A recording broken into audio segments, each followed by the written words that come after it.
Hi, Card Fighters Fifi fan here, and in this video I'll be going over my deck profile for Girlish Idol Lyriquor. This is post Twinkle Melody.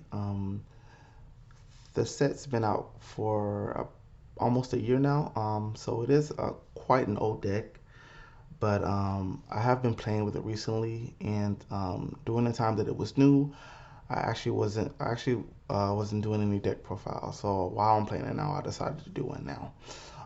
Disclaimer, this deck is by no means competitive, but it is quite fun and quite technical just because it is very piece reliant and there's a lot of moving pieces going around the board here. So starting out 3 zeros, we have our starters here. Nothing really said much about this. Going second, you draw a card and grab a quick shield. Next we have 4 crits here. This is Love Hope Arena.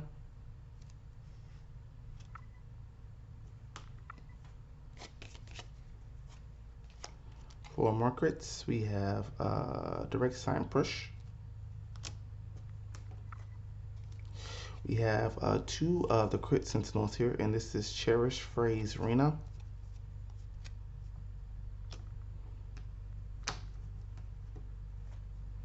We have 2 of the Draw Sentinel, and this is Glittery Baby Lene. And then we have 2 of the 20k heals, and this is Handmade Lover Elena. So if you watch any of my other deck profiles, you know that I really enjoy having options and being flexible. So in the majority of my videos, you normally see me playing split triggers here. I know at the time it was new, people were playing like all crits or just the 4 heals and just like no draw sentinels and just all crits. But I never really was a fan of that. I always like to have the draw. It's good for consistency. This deck really needs that anyway, and just the option to completely guard an attack. It's just too good to give up. Revisiting this deck with the introduction of the grade 3 heals, I am playing 2 of those. While I really do love grade 3 heals, I just think past like turn 2, they just lose effectiveness, obviously. And having the extra 5k to guard with is just very good.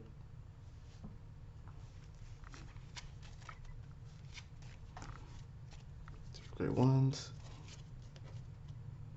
or grade 0s.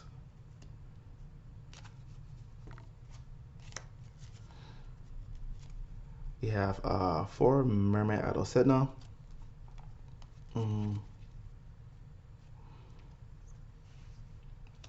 So you only realistically have one grade 3 ride target. If you don't ride that target, then you're probably gonna lose.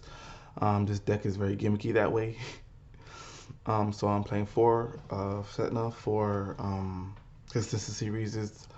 Also, another problem with this deck was numbers.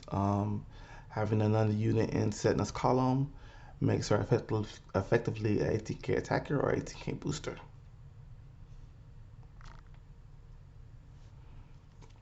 Next, I'm playing 4 Scarlet Vivid Quartal. Another one of the deck problems here is Soul. One of the important cards in this deck use Soul, and the cost is pretty heavy. So I needed a way to be able to gain Soul, and this is it. I know at the time this deck was new, people were playing the core engine, but I did not have that at the time, and I do not have it now. I do like core. I'll probably end up playing it eventually, but I don't have it now. But this works just as well. Not only does it give you soul, but it gives you a free body.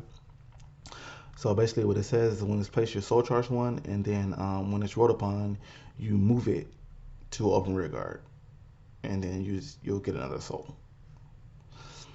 So I am only playing 8 grade 1s. I took out some of the other ones to make room for other cards. You can always, if you want to play, you can always, take some other cards out and play more grade 1s.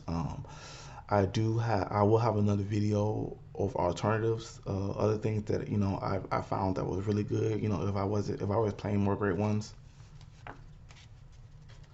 it'll probably be a tips and tricks. I'll probably do a demo or something like that. Next up, three twos.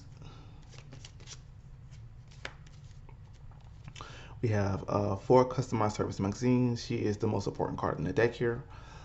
So I'm running her at four. She basically says on V, when she is placed, you discard a card from your hand, and then you look up for you look up you look into your deck for two of the orders that the deck revolves around. So you look up two lyrical veils, you put them in your hand, and you shuffle your deck. Um, she is currently the only way to find the orders, so you really need to write her. It's imperative that you write her. If you don't have her, sometimes you just have to give up a turn until you do. Like say you draw onto her later on, or you draw onto her, from a drive check.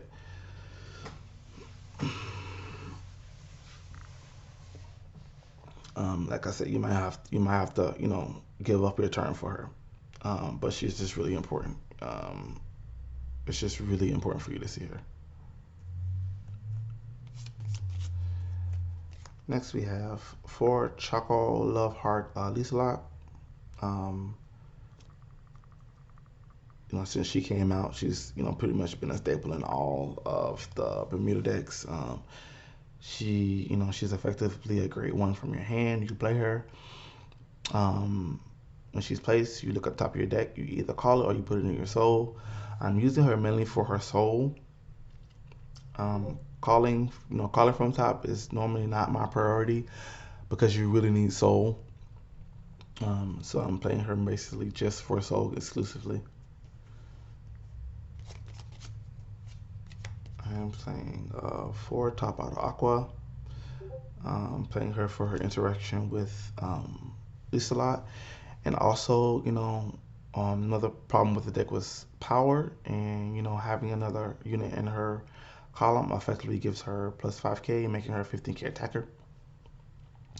But when she's placed, you pick up, you return another normal unit to your hand, and you draw a card, and then you discard a card. You can only use a card with this name once per turn, unfortunately. Otherwise, it'd be broken. um, Next up, I am running three multiple shrine Marotta here. So she's just effectively another way to find her and ride her. So when she's rolled on Vanguard Circle, you kind of best one and draw a card, and then you look up the top seven. You look up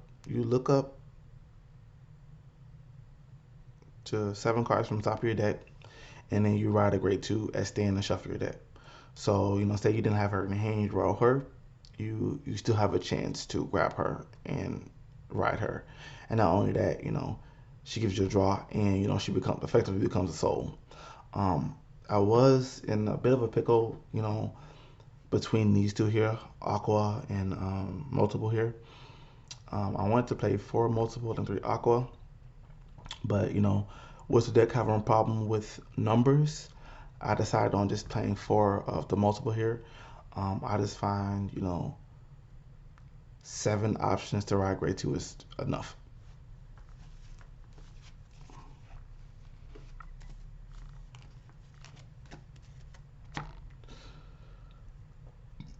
The only other grade two I'm playing here is the order here, and what the deck revolves around here. This is a Lyrical Veil. So it says counterblast 2 and discard a Lyrical Veil from your hand. So you have to have another Lyrical Veil from your hand to even proc the effect here. You choose up to two grade 2 or less units from your drop zone and call them to R. Choose any number of any player's rear guards, and until the end of your opponent's next turn, they get intercept and can intercept from the back row. So this effectively gives all your units intercept. It can intercept from the back row, and it gives you two units. So they can be normal units, and they can be triggers. It works very well with your Vanguard's effect. because it really has a lot to do with intercepting. So this is a really important card, so I would normally stay played at 4, but because it is an order, it gets really bricky. So I found playing at 3 just a bit smarter. I'm not playing 2 because you can always like get one in damage. So I thought like if that happens, you'll always have extra 2.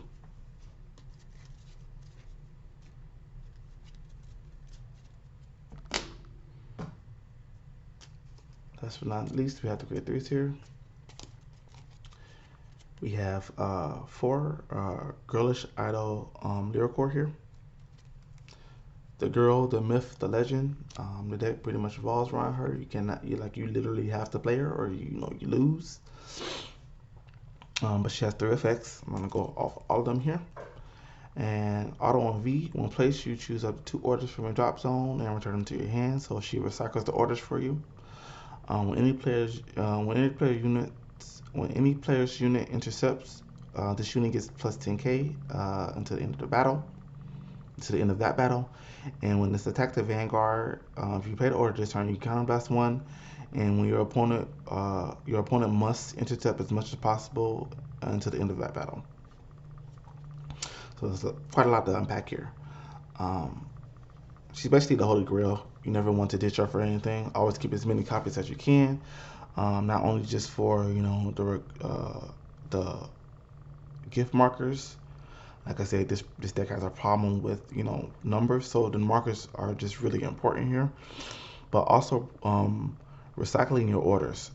She cannot proc. You cannot proc her full effect without the orders. So being able to grab them back basically for free is amazing. Her and the next rare 3 I'm going to talk about, the only way is to recycle them. So basically they're like gold. If you get them, you keep them. Intercepting, uh, it makes playing the crit sentinel a bit easier, because not only do you get the crits power, the crit sentinel's power, you get the extra 10k from her. So it's really good for that. And then also the last effect, like my favorite effect, but it's effectively a board wipe. Your opponent has to call, has to intercept as much as possible. So that's 1, 2s, 3s, all of that has to come up, and you have to use that as shield. Most of the time when your opponent is doing that, even then it's not enough, because to compensate for them intercepting that much, she gets the extra 10k. So they normally have to drop more cards from her hand as well. Just very unique, but doesn't work without the orders. So the orders are just really important. Next up, we have 3 Rose Princess Felania. The only other way to recycle your orders, but her effect is a cost instead. But before that, she has a continuous effect on rear guard or guardian circle. When any player's unit if any player's unit intercepted this turn, this gets plus 10k power and plus 10k shield. So it gives it plus 10k so you can shield with. And then when it's placed on VRR and it's auto skill, you counterblast 1 and discard a card from your hand, and return up to 2 Lyriquor Veils from your drop zone to hand.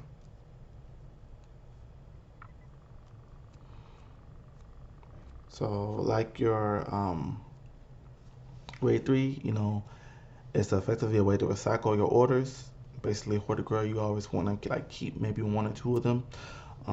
Like her being priority, because she gets everything for free basically. But your order gives everything intercept, so it also gives this intercept. You can intercept with it, and it gets plus 10k shield, plus the shield from the Vanguard's effect as well. Since she is not your primary ride target, I found playing her at 3 is just enough. I cut her, for other cards. I cut her down to 3 for power and the versatility basically. And then the only other grade 3 I'm playing is the grade 3 Hill Guardian here. While I do like the Hill Guardian, like I said later on in the game, it's just I find it more effective to have the 20k heal guard, 20k heals. But she's also good if your opponent damage tonight. You can play her from hand and give yourself a damage. If they're rushing you, you can give your Vanguard plus 10k power, and you can discard from your hand, or you can just give a unit -2 crit. Alright guys, that's the end of the deck profile here. I'll probably have another video going over tips and tricks. Maybe do a demo, go over alternative cards, some mulligans, key cards, weaknesses, and strengths. Thanks for watching.